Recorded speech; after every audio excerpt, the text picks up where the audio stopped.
Selamun Aleyküm və Rəhmətullah Şeyx.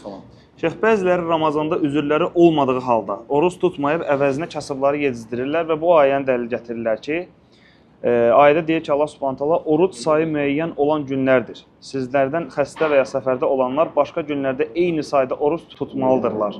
Buna taqəti olmayanlar isə bir kasıb yedirtməklə fidyə verməlidirlər. Bu üzürlü olanlara aiddir, yoxsa şeyx? Bu ayə təbii ki, üzürlərə aiddir. Kimin üzürü yoxdursa, xəstə deyil, müsafir deyil, xəstə yəni xronik xəstə, müvəqqəti isə ona vacibdir. Tutmur, sonra qəza eləyəcək. Onların boynunda qalır bu Ramazan. Kimlər ki, üzürlü deyil, onların boynunda qalacaq, onlar cavab verəcəklər tutmadıqlarına görə. O ayə üzürlü adamlara aiddir. Şəriətimiz əlhamdülillah hər kəsi nəzərə alıb, hər şeyi nəzərə alıb.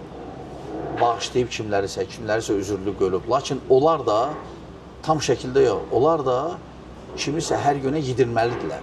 Bu cür ancaq xilas ola bilərlər. Amma kimi ki, üzrü yoxdur, onun boynunda qalır və ona görə cavab verəcək qiyamət günü. Bəli. Şeyx, orucluya iftar verənin savabı yalnız Ramazan orucuna aiddir, yoxsa başqa aylarda aid etmək olar? Elhamdülillah. Təbii ki, oruçdan ümumiyyətlə, düzdür Ramazanda ən əfsəl əməllərdəndir. Amma nəinki Ramazan, qeyri aylarda da oruç tutana ümumiyyətlə iftar vermək ən əfsəl əməllərdəndir. Peyğəmbər sallallahu əleyhi və səlləm buyurub ki, kim oruç tutana iftar versə, oruç tutan savabı gəlir ona. Oruç tutan savabı azalmamaq şərti ilə. Ona görə böyük savabdır. Fərqi yoxdur Ramazan və ya başqası aylar, başqa günlər. Bu qədər.